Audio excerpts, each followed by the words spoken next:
Estamos muito felizes hoje, porque estamos recebendo, retornando à nossa casa, Eduardo Pérez. Ele já esteve aqui e hoje está aqui novamente. Ele é frequentador do Centro Espírita Amor e Caridade, frequentador e trabalhador. Ele é profissionalmente professor de biologia e ele auxilia as aulas do COEM, no Amor e Caridade, e participa de grupo de passe na mesma casa. E o tema hoje é Maria de Nazaré, antes, durante e depois. Vamos aprender bastante. Com a palavra então você, Eduardo. Boa noite a todos. É uma alegria muito grande estar aqui com vocês, nesse momento, falando sobre esse tema, que é um tema pouco explorado, no nosso meio espírita. Muitas vezes, quando eu gosto muito de postar no Facebook, nas palestras que eu vou fazer, e as pessoas perguntam, mas nossa, você é espírita e vai falar sobre Maria? Como se Maria não fizesse parte da pauta espírita, que por algum motivo nós não falássemos dela. E na verdade, essa palestra ela surgiu diante dessa necessidade. Parece que nós falamos pouco dela mesmo, não é verdade?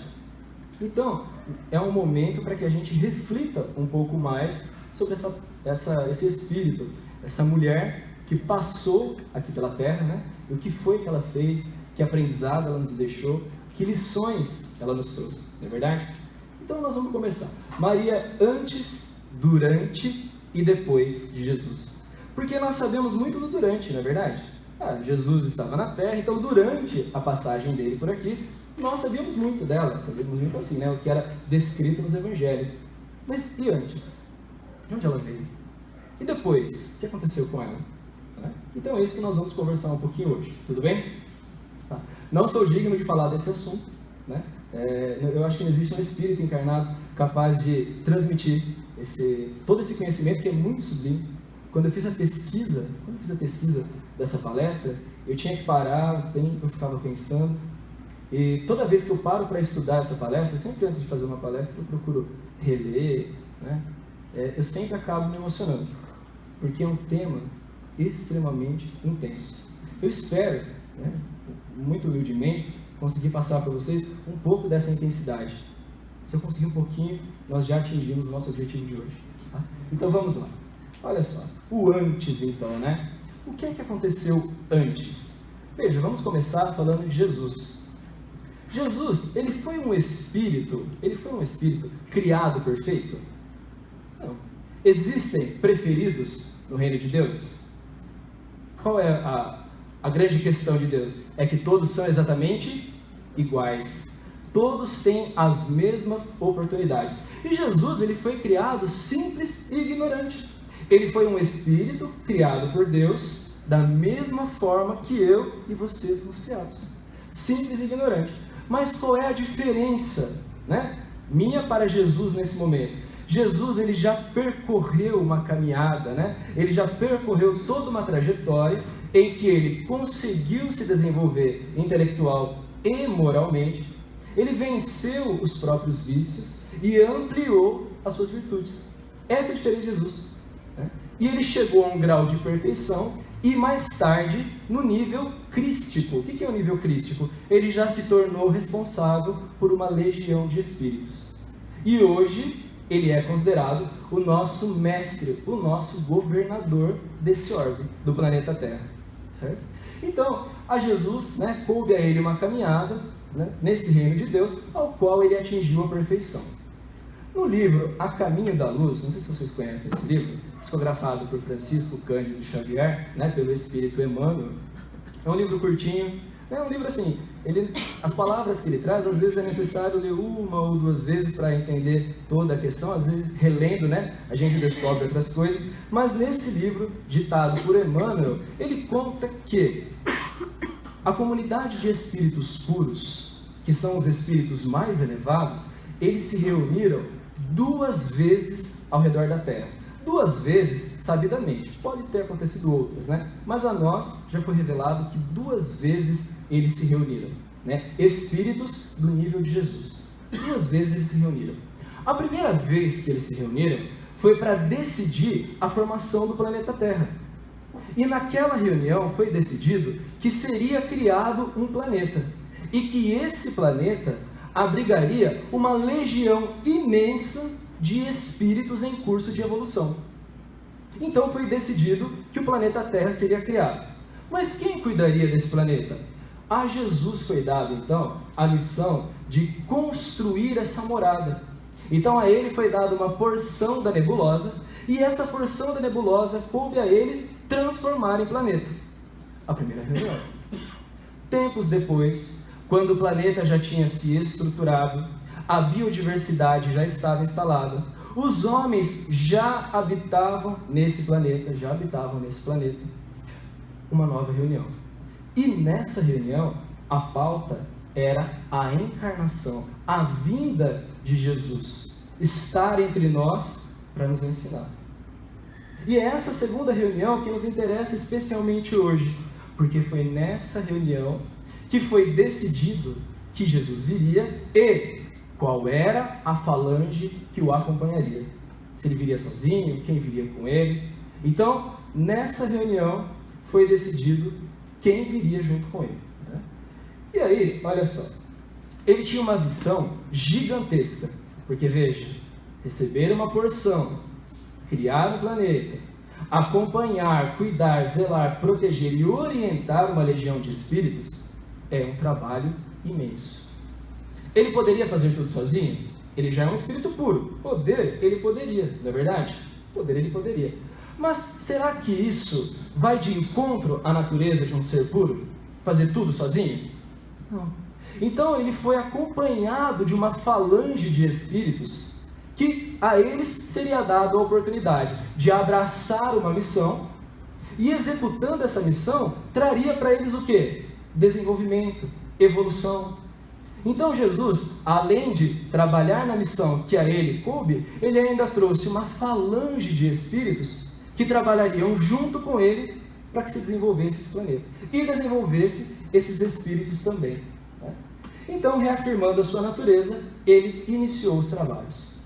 Mas eu estou falando para vocês essa questão, né? O que é um espírito puro? O que é um espírito que não é puro? E Kardec teve essa dúvida. Kardec perguntou para os espíritos, né? Que história é essa de graus de hierarquia para os espíritos? Olha que interessante a pergunta. Lá na pergunta 96 do Livro dos Espíritos, a seguinte pergunta: são iguais os espíritos ou há entre eles qualquer hierarquia? E olha a resposta dos espíritos nesse momento. São de diferentes ordens, conforme o grau de perfeição que tenham alcançado. Está dizendo ali que eles foram criados puros? Não. Está dizendo que um foi criado bom, outro foi criado ruim? Não. Todos somos criados iguais, mas alguns alcançam o grau de desenvolvimento mediante sua conduta, mediante sua trajetória, mediante a forma como eles foram vivendo as existências. Tá? E ele continuou nessas perguntas. Olha a próxima. Lá na 97 apareceu outra pergunta também a respeito, e disse o seguinte: as ordens ou graus, né, de perfeição dos espíritos são em número determinado? Nós sabemos que aprofundando esse assunto, existem várias ordens, né, vários estágios espirituais, mas didaticamente ele dividiu em 3, didaticamente, olha que interessante. A primeira ordem, lá na primeira, estão os espíritos perfeitos, os espíritos puros, aqueles que já não têm mais vícios ou defeitos. Neles existem apenas virtudes, eles já gozam de felicidade. Na segunda ordem são os intermediários, são os espíritos que não são puros, mas são aqueles que também não se encaixam mais na categoria inferior, né? Naquela categoria cheia de defeitos, em que os defeitos predominam. Eles estão na faixa intermediária, são considerados espíritos felizes.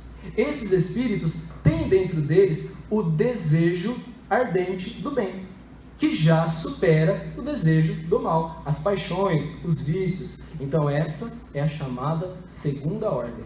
E a terceira ordem, que é chamada dos espíritos imperfeitos, daqueles que ainda cultivam dentro de si alguns vícios, algumas paixões que acabam desacelerando o seu desenvolvimento. São espíritos que ainda têm que lidar com uma grande gama de ignorância dentro de nós ainda, que é o nosso caso.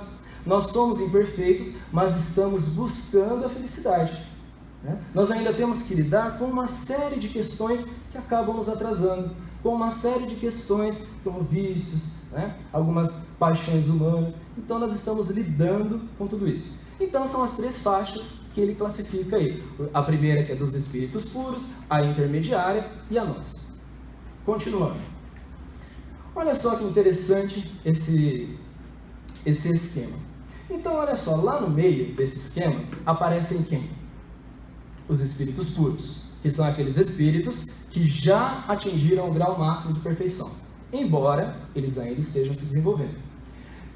Ao lado deles aparecem aí os espíritos felizes, os espíritos ditosos, são aqueles em que a bondade já supera a maldade.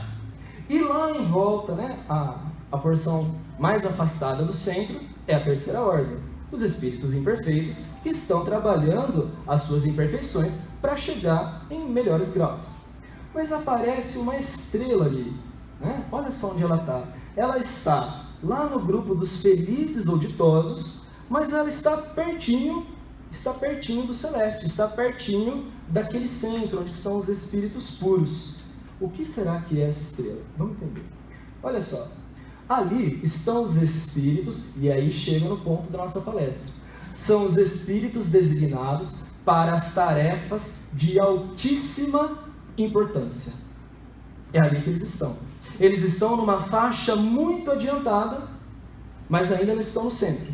Ainda não são chamados de espíritos puros, mas eles estão muito próximos.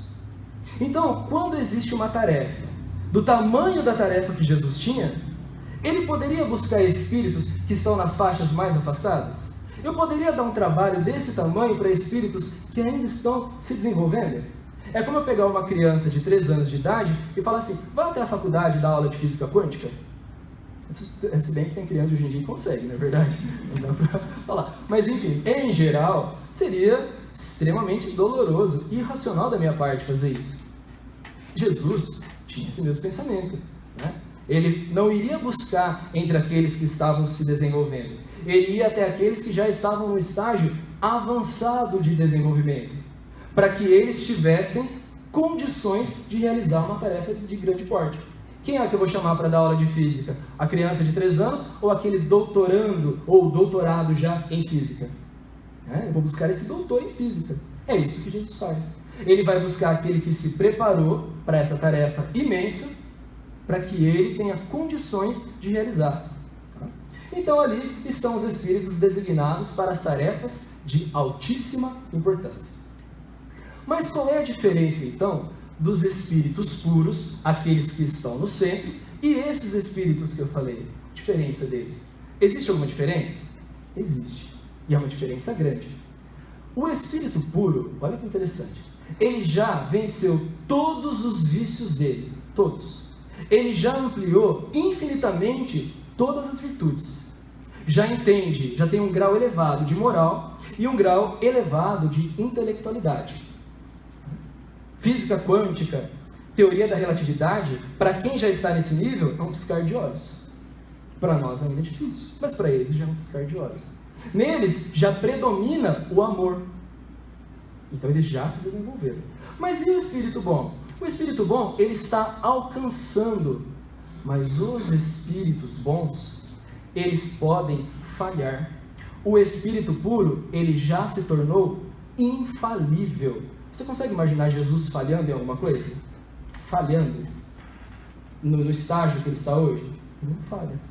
Ele já se tornou um espírito infalível. Ele já atingiu um patamar de perfeição tão elevado que não importa a missão que ele assuma, ele não falha. Não importa a missão que ele assuma, ele não falha mais. Já os espíritos bons, mesmo que dentro deles more uma ardente vontade de vencer, de trabalhar a sua moral, de trabalhar a sua intelectualidade, ainda é possível que falhe. Ainda é possível. Então essa é a diferença dos espíritos bons para os espíritos puros. Os espíritos puros, eles são infalíveis. Mas continuando nosso raciocínio então. Essa composição da falange de Cristo, então, dentre os muitos espíritos que ele selecionou, dentre os muitos espíritos, 2 nos chamam profundamente a atenção. 2 profundamente, porque seriam peças-chave em todo esse trabalho que ele estava desenvolvendo. Quais são esses 2 espíritos? José e Maria. Não poderia ser qualquer espírito. Não poderia ser um espírito das faixas afastadas da pureza. Precisariam ser 2 espíritos ali, muito próximos. Porque o trabalho desses 2 espíritos seria gigantesco comparado dos demais que acompanhavam ele nessa missão. Esses 2 eram peças fundamentais. E José e Maria já estagiavam próximos da pureza. Existia uma questão muito importante neles, que era a questão da fé. E aí nós fazemos um parênteses. Qual a diferença de fé e crença? Para que nós aqui nessa palestra, nos situemos. Então veja, vamos falar um pouquinho de crença. O que é a crença? Todo mundo já ouviu falar de horóscopo, creio eu, né? Dos signos, está muito na moda, as pessoas falam bastante, né? Com essa difusão de internet, né? Cada signo tem as suas qualidades, cada signo, segundo as pessoas que estudam, tem as suas especificidades. É assim, desse jeito. Eu tenho uma aluna aqui, pessoal, que ela é extremamente estudiosa dessa parte de signos. É assim? Tá certo.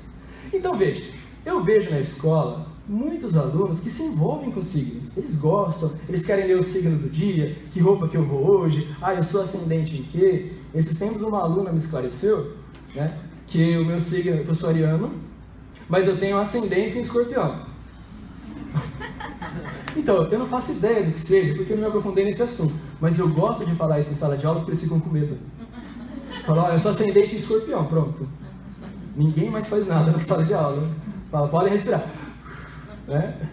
Mas enfim, eles passam por um período que eles se ligam nos signos. Eles gostam de falar sobre, né? Tanto que uma menina faz, é virginiana. Outro, tá vendo, é gêmeos, é coisa de gêmeos. Mas depois, para a maioria, não todos, mas para a maioria acaba passando, não é verdade? Então eles se envolviam por um tempo, depois, né? Pronto, passou, tá falando mais, não, nem estou falando muito sobre signo. Então eles passaram por um momento de crença. Eles se envolviam, era interessante, não era mais interessante, não estou mais envolvido. Era crença. Agora, e a fé? Será que a fé, eu passo por um momento de envolvimento e falo, agora eu não acredito mais, e volto, porque eu era antes? Quando atinge o estágio da fé, não tem mais essa de, agora eu vou me envolver e agora eu não me envolvo mais. Acaba. Quando chega no estágio da fé, chegou a um ponto que a entrega vai muito além das nossas vontades. Embora o livre-arbítrio seja respeitado, aqueles corações eles não conseguem mais voltar atrás. E a fé se instala e inunda o espírito da pessoa. Agora eu pergunto, José e Maria, eles tinham crença em Deus ou eles tinham fé em Deus? Eles já estavam no estágio da fé em Deus. E nós conseguimos imaginar que para essa missão desse tamanho, poderiam ser 2 espíritos que tinham crença em Deus? Porque a crença seria o seguinte, eu acredito em Deus, ótimo, estou envolvido, não estou mais. E para o tamanho dessa missão, percebeu por que não poderia buscar espíritos afastados daquele centro? Eles não teriam condições, seria injusto, seria violento para esses espíritos passar por uma experiência dessa. Então era necessário que esse espírito estivesse próximo da pureza. Mas enfim, continuando então. Já que nós entendemos a diferença de fé e crença, vamos avançar. Falando então de José, vamos começar. A palestra é sobre Maria, mas eu vou passar rapidamente sobre José. José, ele foi uma peça fundamental nos planos de Deus, nos planos de Jesus nesse momento na Terra. Então veja, ele passou pela Terra em silêncio. Você acha grandes declarações de José na Bíblia? Então nós podemos dizer que ele passou calmo, em silêncio. José era considerado um exemplo da ação de Deus. Deus é escandaloso? Deus age em silêncio, fazendo tudo acontecer. José tinha esse perfil. Ele fez tudo o que era necessário, tudo o que cabia a ele, em silêncio. Ele conseguiu desenvolver todo o plano que a ele cabia em silêncio. Silenciosamente, mas de maneira extremamente eficaz. né?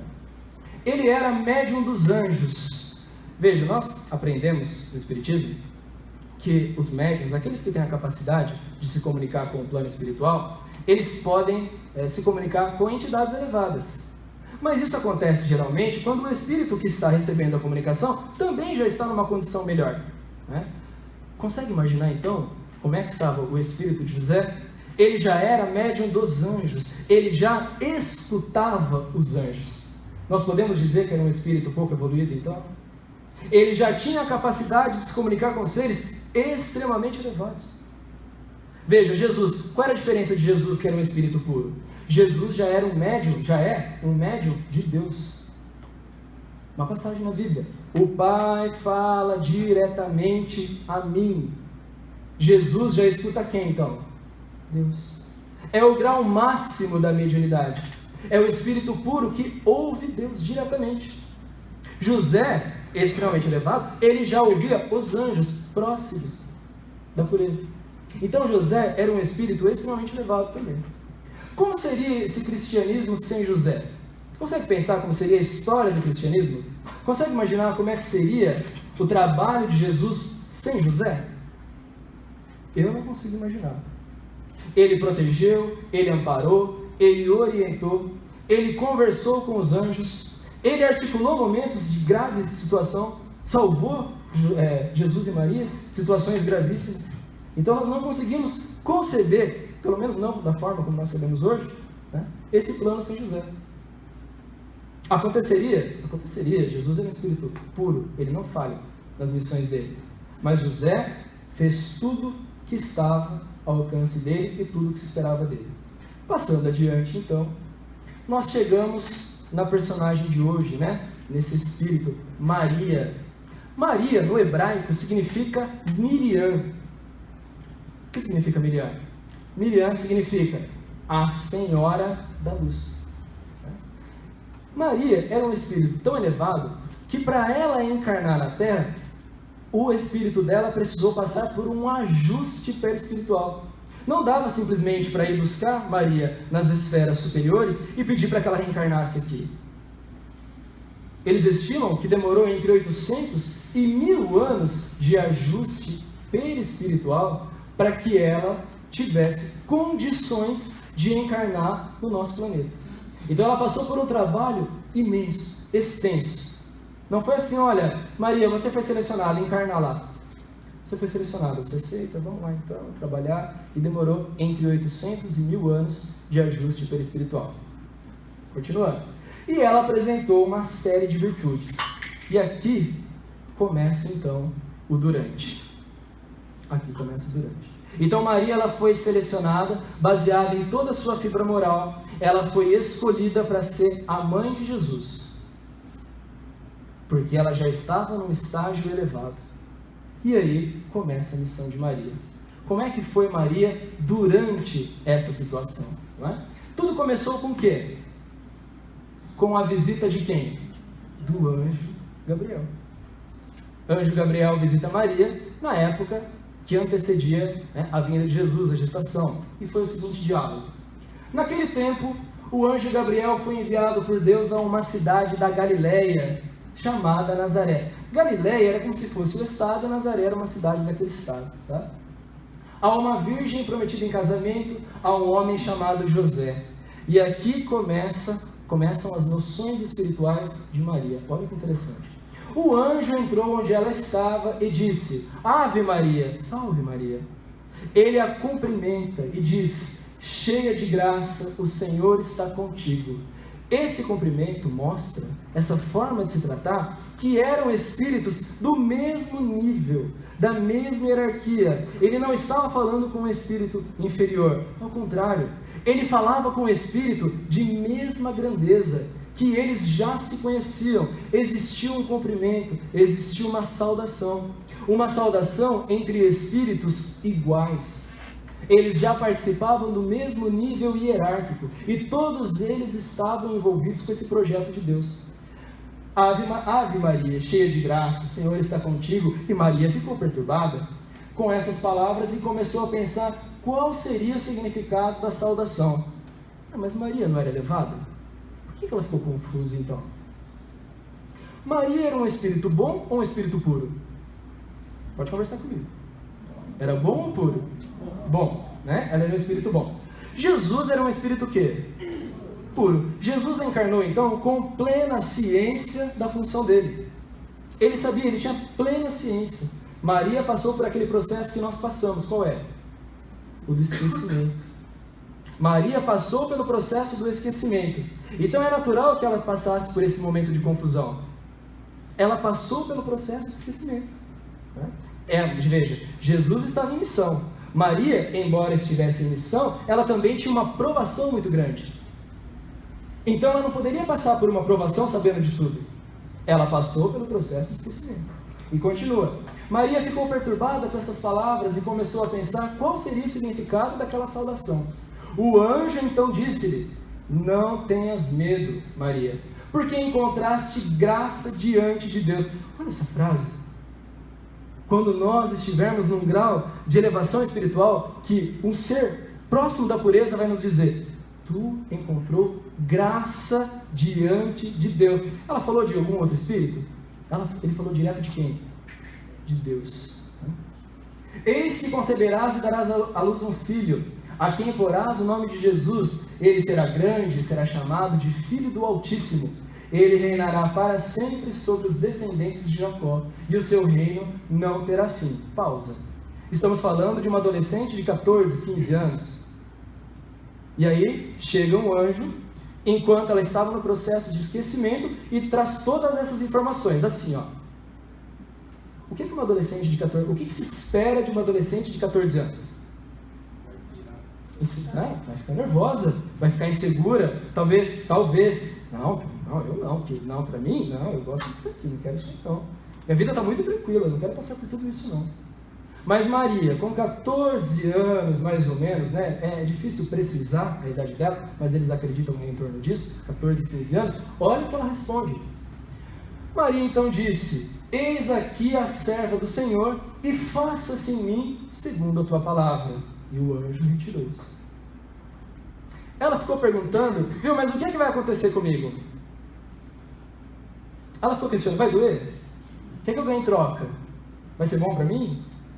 O que ela disse? Simplesmente: estou aqui, não vou questionar. Faça-se em mim a vontade de Deus. Eu não quero a minha vontade, não interessa mais a minha vontade. Uma adolescente de 14 anos, naquela época. Isso é fé ou é crença? Fé absoluta. Ela já estava no estado da fé. Faça-se em mim a tua vontade. E não se fala mais nisso. Né? E continuando, né, a missão dela. Olha o sinal da envergadura então do Espírito Superior de Maria. Foi o que eu acabei de falar agora, né? Ela não ficou questionando. Ela simplesmente aceitou. Né? Ela já estava entregue. E era comum, né? Então Jesus veio, nasceu, teve toda aquela questão da anunciação, e era comum que os filhos, né, os meninos, o sexo masculino, fossem apresentados no templo. Então Jesus e Maria, carregando Jesus, vão até o templo, como era costume da época, apresentá-lo.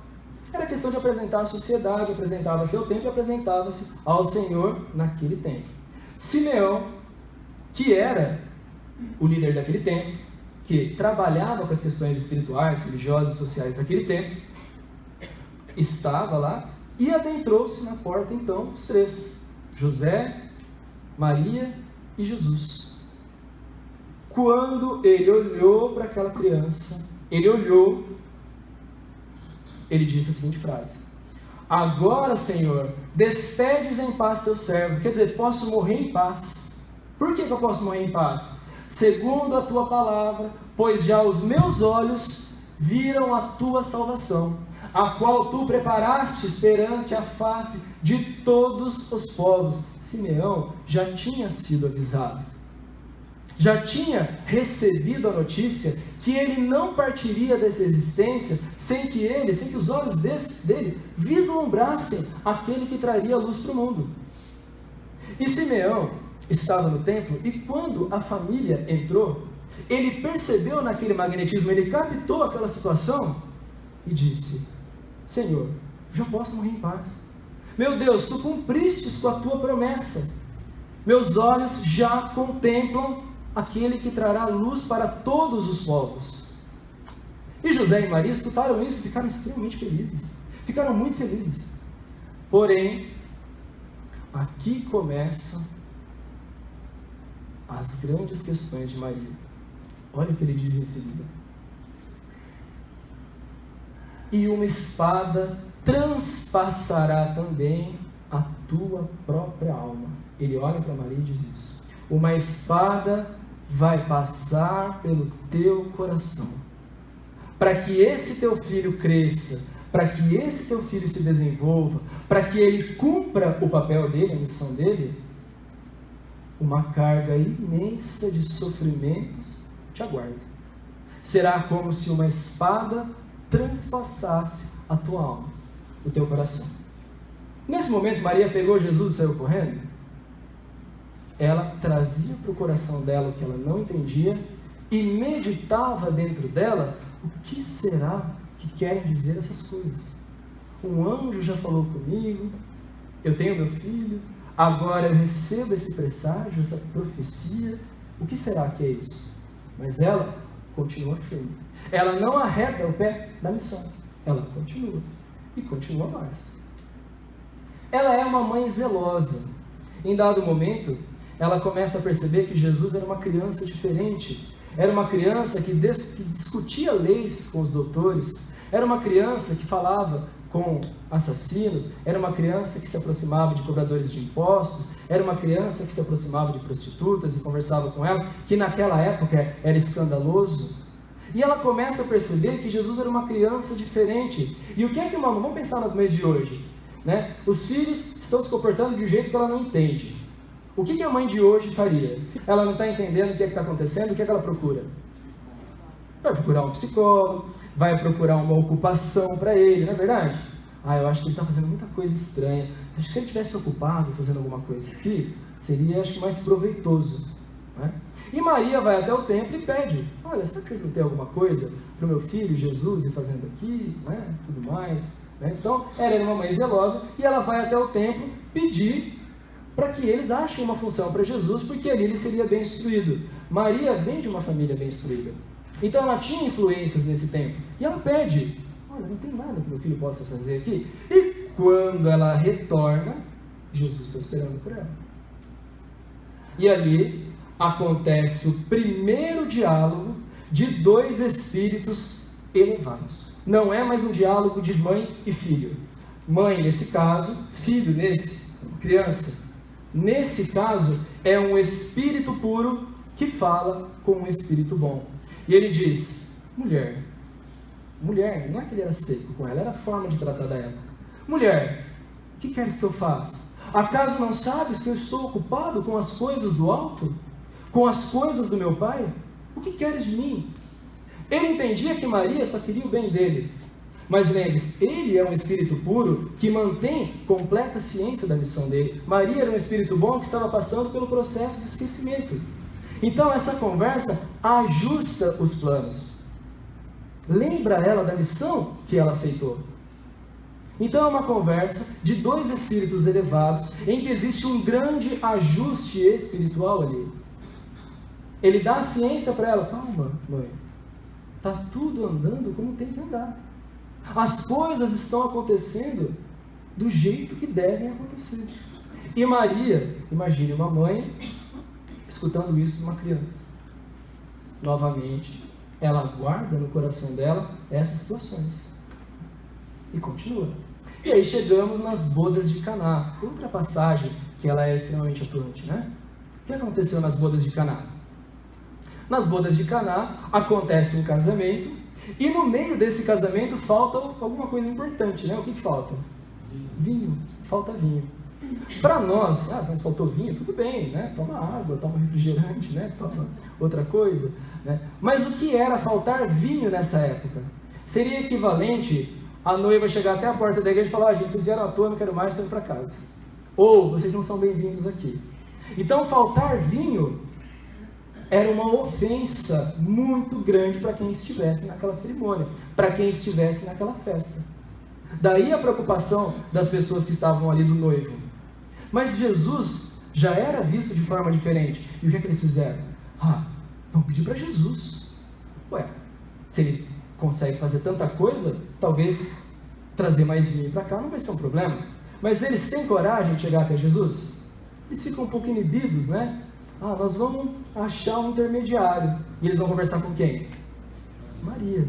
E aí eles contam o caso para Maria. Olha, faltou vinho, nós estamos desesperados, a gente não sabe o que fazer. Será que a senhora não pode ir lá falar com Jesus, ver se ele pode ajudar? E aí ela vai falar com Jesus. Olha que interessante essa parte, né? Ele diz assim, e faltando vinho, a mãe de Jesus lhe disse, não tem vinho. E disse-lhe Jesus, mulher, que tenho eu contigo? Ainda não é chegada a minha hora. Novamente passa por um ajuste. Mas olha que interessante, quem estava pedindo para ele? A mãe dele, não é? E a mãe ali, veja, Jesus veio bagunçar a organização social?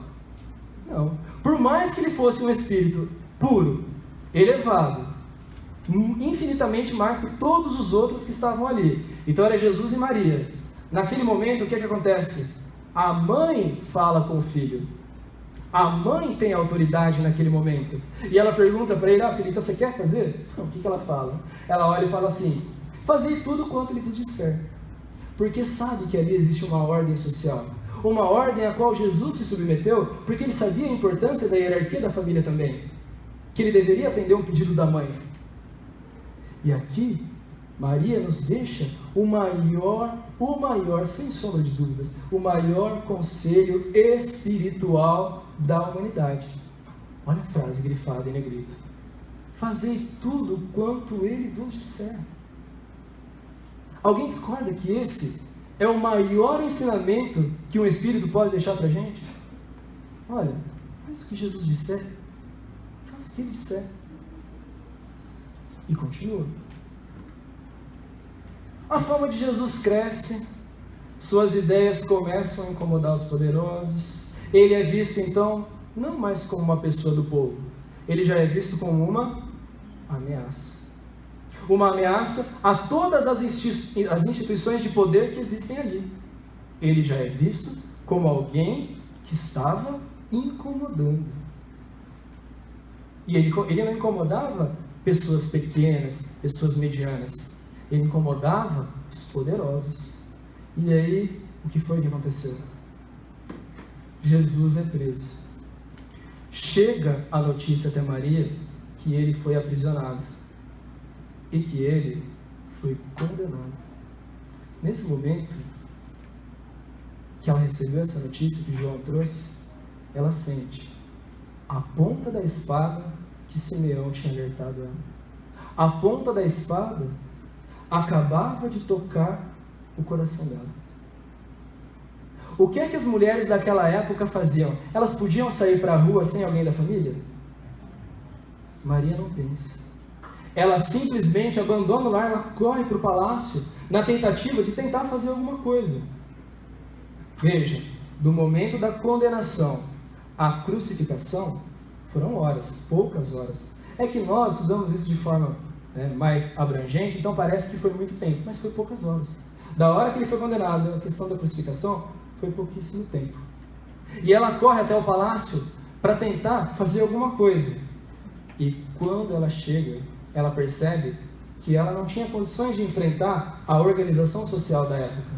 E Jesus começa a passar por todo aquele sofrimento.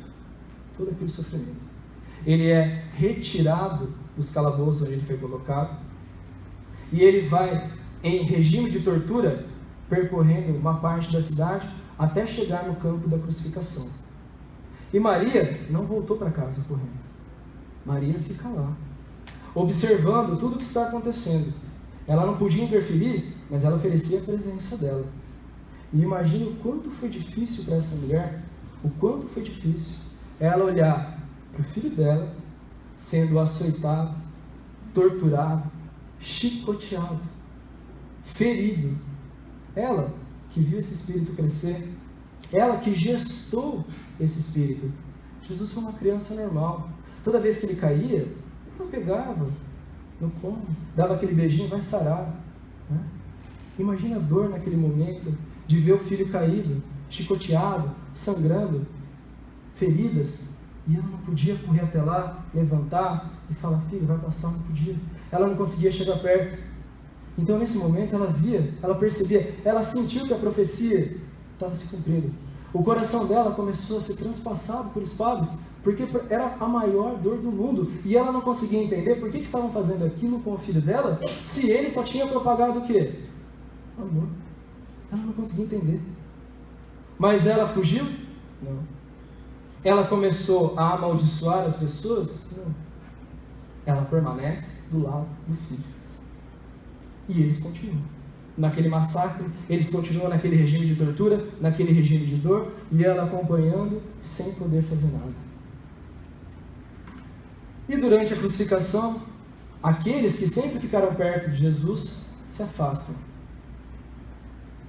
Jesus ele foi pego por quê? Jesus foi pego por quê? Porque alguém o denunciou. Quem denunciou? Judas, né? Judas denuncia Jesus, ele é encontrado, ele é preso e passa por tudo isso. Maria em nenhum momento acusa ele. Em nenhum momento acusa. Os discípulos fogem, Pedro nega Jesus 3 vezes. Quem fica perto de Jesus? Quem fica lá liderando a pequena resistência que tinha do lado dele? Maria. Maria fica lá liderando as pessoas. João fica próximo dela. E no último ato de Jesus, em seu último ato de consciência, o que é que acontece? Ele olha para Maria, olha para João e fala: mulher, eis aí teu filho. Filho, eis aí tua mãe. Quando ele fala isso, olha que prova de amor infinito. Nós consideramos o amor materno, o amor paterno, né? Amores diferentes do que nós estamos acostumados com o dia a dia. São amores muito intensos. E ele que estava lá, crucificado, e olhando o exemplo máximo de amor intenso daquele regime da época, ele diz: olha, você não vai ficar sozinha. Ele vai cuidar de você, porque ele sabia da importância de ter alguém com uma mulher naquela época. E ele olha para ela e fala: ó, você acabou de ganhar uma mãe. Ela vai ser tua mãe daqui para frente. Mas quando ele diz ela vai ser tua mãe daqui para frente, ele não estava dando Maria para João, ele estava transferindo para quem? Para vocês que estão ficando aí. Maria será a mãe de todos vocês. Maria será a mãe de todos vocês. E nesse momento, Jesus estava desencarnando e uma falange imensa de espíritos puros, de anjos celestes, estavam naquele momento entoando hinos de louvores, porque o governador do orbe estava retornando para a espiritualidade. Mas naquele momento de transição, um anjo vem até Jesus e diz: Senhor, Judas acaba de se suicidar. Ele não aguentou a situação, ele acaba de se suicidar. Jesus diz para o anjo, para que ele viaje na velocidade do pensamento, acolha Judas e leve consigo. O anjo parte com um raio, vai até onde Judas estava, busca Judas, não deixa que ele caia, mas carrega Judas para o lugar onde quem tira a própria vida vai. E Jesus retorna para a espiritualidade, recebido por milhões de espíritos que o aguardavam ali. Retorna para a espiritualidade. Aqui nós começamos o depois. E Maria? O que aconteceu com Maria? Maria foi morar em Éfeso, né? Eles receberam uma casa de um príncipe que havia se convertido ao cristianismo. Então ele disse: olha, eu tenho uma casa lá em Éfeso, se vocês quiserem, vocês podem morar lá. E João, junto com Maria, vão para essa casa. Só que João, ele continua com seus trabalhos de evangelização. Ele permanece ainda com seus trabalhos. E Maria permanece na casa. Só que aí começa a acontecer uma coisa interessante. Com o passar dos anos, Maria vai atendendo as pessoas que passavam por ali. Ela conversava, dava palavras de conforto, estimulava, dava ânimo para aquelas pessoas, promovia curas. as pessoas saíam de lá, tanto fisicamente quanto psiquicamente, melhores. E a fama dela começou a crescer, e virou ponto de peregrinação daquelas pessoas que por ali passavam. Ficou conhecida aquela casinha como Casa da Santíssima, porque as pessoas começaram a procurar ali conforto. Recebiam conforto, recebiam alimento, recebiam palavras de ânimo. Maria sempre tinha uma frase para aqueles que sofriam. Toda vez que ela encontrava uma situação de sofrimento, de extremo sofrimento, e isso eu vou falar para vocês porque serve para mim, vai servir para todo mundo aqui. Não importa o tamanho, o motivo do sofrimento nesse momento. Parece que ele vai durar para sempre.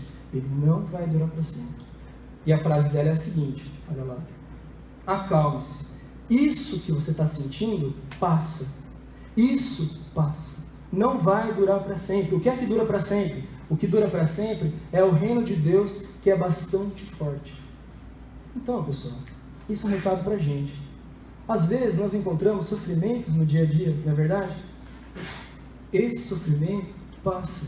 Ele não é eterno. Todo sofrimento vem para nos ensinar alguma coisa que nós não aprendemos de outra maneira. Esse sofrimento ele nos traz situações de aprendizado. Então não importa onde a sua semente caiu, em que terreno que ela está nesse momento, é ali que tem que florir. É ali que você tem que lutar contra as adversidades e florir ali naquele momento. A dor passa, o sofrimento passa. Se você perder um ente querido, essa dor da distância vai passar, um dia a gente vai se reencontrar. Então não importa o tamanho do sofrimento, passa. E Maria transmitia isso para as pessoas. Todo mundo que passava lá, ela tinha uma palavra de bom ânimo. Até que um dia, um andarilho bate até a porta dela. E ela, como de costume, abre a porta, começa a conversar com esse andarilho, tentando confortá-lo. Só que o andarilho começa a falar para ela das coisas do alto, das coisas de Deus. E ela, que tinha a intenção de confortar esse andarilho, de repente, ela se vê confortada por ele. E ela não conseguia entender. Ela começou a se acalmar, ela começou a sentir uma paz que ela não conseguia compreender, porque, como assim? Ele bate à minha porta, cansado, com fome, e está me ensinando coisas do alto. Essa história está aqui no Boa Nova. Chico Francisco de Cândido Xavier, pelo Espírito Humberto de Campos, narrado no último capítulo, intitulado Maria, que ela não entende. Como é que ele consegue falar dessa maneira doce, dessa maneira firme do reino de Deus, com essa convicção? E eles travam um diálogo, ela vai ficando cada vez mais tranquila, cada vez mais em paz, e ele vai alertando, vai dizendo para ela o quão importante foi o trabalho dela, e no final ele diz: obrigado por tudo, mãe. E aí ela entende de onde vinha aquele magnetismo. Ela percebe que é Jesus que está ali conversando com ela. E ele diz: mãe, vem aos meus braços. Deus quer que você me acompanhe para ser a rainha dos anjos lá no céu. E nesse momento, ela cai nos braços dele, cai desfalecida, em coma. E foi o tempo do retorno de João e outros discípulos que estavam com ele, para que houvesse o desencarne de Maria. Na noite do desencarne dela, uma falange imensa, uma legião de anjos também aguardavam na mesma intensidade, aguardavam o retorno dela. Um espírito vitorioso que tinha conseguido passar por uma missão extremamente grande e estava pronto, retornando para a espiritualidade depois de todo o trabalho completo. Agora, vamos pensar um instantinho. O que é que Maria faria? O que uma mãe faria? Faz tempo que ela não vê o filho. A última vez que ela viu, ela desfaleceu, mas ela tinha aquela lembrança dele crucificado. O que é que uma mãe tenta fazer assim que ela tem oportunidade? Eu quero ver meu filho, não é? O que a gente espera? Maria falou: ainda não. Eu quero sobrevoar novamente Nazaré, que foi uma cidade que tanto me acolheu. E os anjos que estavam com ela a acompanham nessa passagem por Nazaré, a qual ela passa abençoando aquela cidade que tanto fez pela missão de Deus, que tinha confiado a Jesus. Maria, quer ir lá ver seu filho? Ainda não. Agora eu quero ir para a Grécia. Por que para a Grécia? Porque lá tem cristãos que estão sendo massacrados em nome do meu filho. É lá que eu quero estar nesse momento. Então Maria mal tinha desencarnado e estava lá trabalhando. E eles vão para a Grécia. Adentram as catacumbas onde os cristãos estavam todos encarcerados. Percebem aquele clima de tristeza, de dor, desolação? Porque eles eram tratados de maneira desumana, obviamente. Eles seriam entregues aos leões. Então, estavam acorrentados, o lugar estava úmido, estava fétido. Eles não conseguiam enxergar Maria, obviamente, nem a legião que estava com ela. Mas ela diz, é aqui que eu preciso estar nesse momento. E ela começa o trabalho dela de magnetização do ambiente. E eles começam a ficar tranquilos. Ela olha num canto da sala e vê uma moça com um grilhão. E ela vai até perto da moça. E no ouvido da moça, ela diz o seguinte, filha, não chora, canta. Canta, porque morrer em nome de Jesus e encontrá-lo é uma alegria, não é uma tristeza. Canta, minha filha, canta. E as pessoas que estavam ali, puxados por ela, iniciam um canto de louvor. Os portões daqueles calabouços se abrem. Eles rumam para a arena cantando louvores a Deus. Aí então, Maria retorna para a espiritualidade. Aí sim Maria retorna, depois de ter realizado esses trabalhos. Por isso que eles dizem, quando você escutar cânticos de Maria, é Maria acolhendo os caídos. Então Maria cuida dos caídos. Tanto que naquele livro, Memórias de um Suicida, não sei se vocês conhecem, por Ivone Pereira do Amaral, né, conta a história de Camilo Castelo Branco, conta a história de um espírito que terminou sua vida por vontade própria. Ele comete suicídio e vai para o Vale dos Suicidas. Lá existe um hospital, Maria de Nazaré, que cuida deles. Né? Um hospital grande, bonito, na entrada, tem um quadro igual esse aqui, olha, só que de Maria, né? Tem um quadro igual esse de Maria. Então ela acolhe. Até hoje o trabalho dela é cuidar dos caídos. E certa vez, Chico Xavier, que era curioso, ele chama Emmanuel e diz assim, mano, me fala como é que é Maria? E Emmanuel responde, Chico, você acha que na minha condição espiritual eu tenho condições de ver Maria? Aí Chico, poxa, mas eu queria tanto saber como é que era Maria. Aí Chico, pera, eu li o livro da Ivone, Memórias de um Suicida, que fala que lá tem um hospital e tem um retrato de Maria. Lá no hospital você pode ir, não pode? Não, lá eu posso, Chico. Então, vai lá e vem me contar como ela é. Emmanuel vai nesse hospital, olha como é que é Maria e volta para contar para o Chico. E Emmanuel fica descrevendo e Chico, não entendi. Chico pede para um amigo dele, que trabalha com retrato falado, para que Emmanuel fale para Chico, Chico fale para ele, ele vai desenhando. Foram aproximadamente 20 sessões para reproduzir o quadro que está no Hospital Maria de Nazaré, no Vale dos Suicidas. E eles conseguem. Emmanuel diz, está parecido. E eu trouxe o quadro para vocês. É essa imagem que está no Hospital Maria de Nazaré que Emmanuel reproduziu. Tá?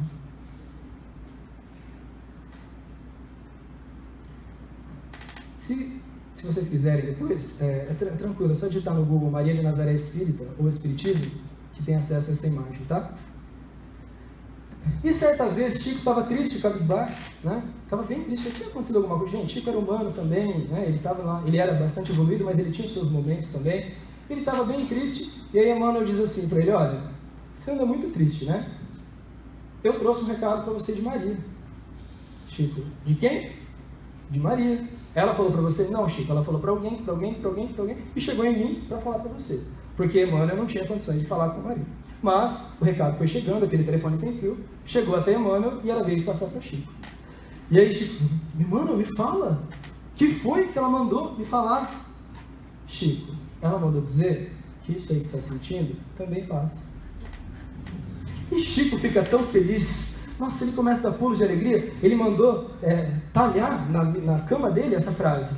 Ele fica muito feliz, ele está lá saltitante, falando. Emmanuel fala, Chico, para, isso aí também passa.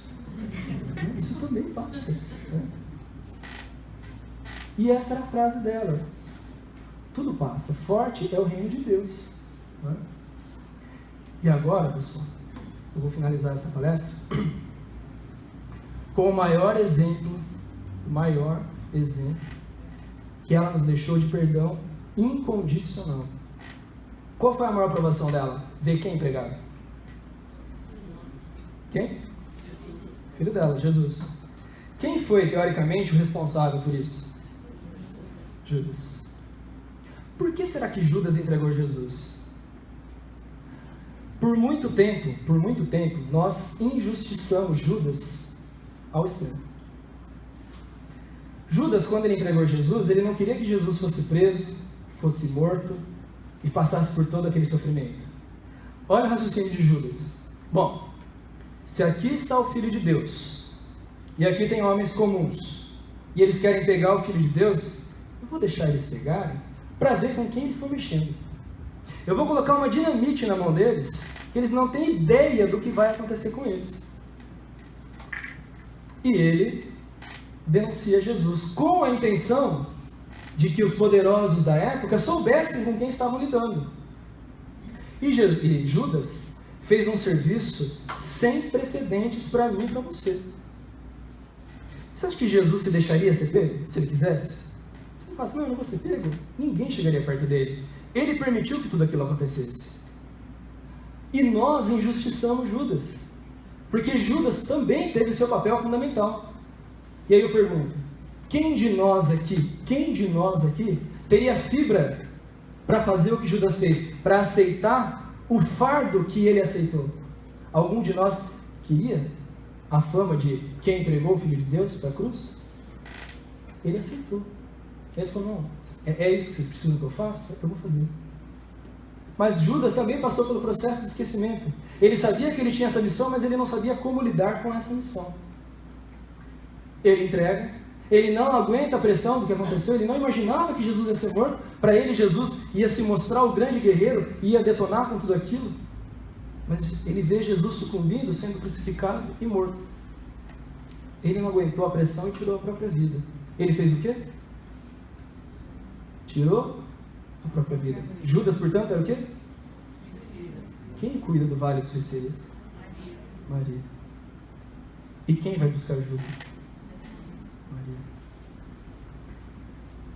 Maria vai ao encontro de Judas, e o encontro deles foi retratado numa poesia, embora é uma poesia que está aqui, um poema, mas o poema retrata o que aconteceu. Olha o que foi que aconteceu nesse encontro. Quem descreveu foi Maria Dolores. O seguinte: depois de muito tempo, sobre os quadros sombrios do Calvário, Judas, cego no além, errava solitário. Era triste a paisagem, era um céu nevoento. Cansado do remorso e do sofrimento, sentara-se a chorar.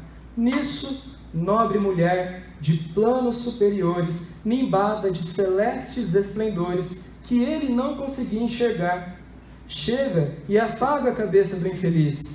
Em seguida, num tom de carinho profundo, quase que em oração, ela diz: meu filho, por que choras? Acaso não sabeis? Replica o interpelado, claramente agressivo. Eu sou um morto, mas estou vivo. Matei-me e agora estou de pé, sem consolo, sem lar, sem amor, sem fé. Não ouvistes falar em Judas, o traidor? Sou eu que aniquilei a vida do Senhor. A princípio julguei poder fazê-lo rei, mas apenas lhe impus sofrimento, martírio, sangue, cruz. E em flagelo e aflição, eis que minha vida agora se reduz. Afastai-vos de mim, deixai-me padecer nesse inferno sem fim. Nada me pergunteis, retirai-vos, Senhora. Nada sabeis da mágoa que me agita. O assunto que lastimo é unicamente meu. No entanto, a dama calma respondeu: meu filho, eu sei que choras, eu sei que lutas, sei que a dor que causa esse remorso que escutas. Venho apenas falar-te que Deus é sempre amor em toda parte. E acrescentou ainda: a bondade de Deus jamais condena. Venho por mãe a ti, buscando o filho amado. Sofre com paciência a dor dessa prova. Terás em breve uma existência nova. Não te sintas sozinho ou desprezado. Judas interrompeu-a e brandou rude, pasmo: mãe, Não venhas aqui com essa mentira, com este sarcasmo. Depois de me enforcar naquele galho da figueira, para acordar nesta dor, sem mais poder fugir à vida verdadeira, fui procurar consolo e força de viver ao pé da pobre mãe que me forjara o ser. Ele foi buscar a mãe dele, ele foi atrás da mãe dele. E ao pé, e ela me viu chorando e escutou os meus lamentos. Mas teve medo do meu sofrimento, impulsionou-me em esconjuros, chamou-me de monstro por sinal, disse que eu era isso e tal. Unicamente um espírito do mal, intimidou-me a terrível retrocesso, mandando que apressasse o meu regresso para a zona infernal de onde eu vinha. Ah, detesto lembrar a horrível mãe que eu tinha. Não me faleis de mães, não me faleis de amor. Sou apenas um monstro sofredor. Ainda assim, disse a dama docemente, por mais que recuses, eu não me altero. Amo-te, filho meu, amo-te e quero de novo, você é a vida, de maravilhosa vida revestida.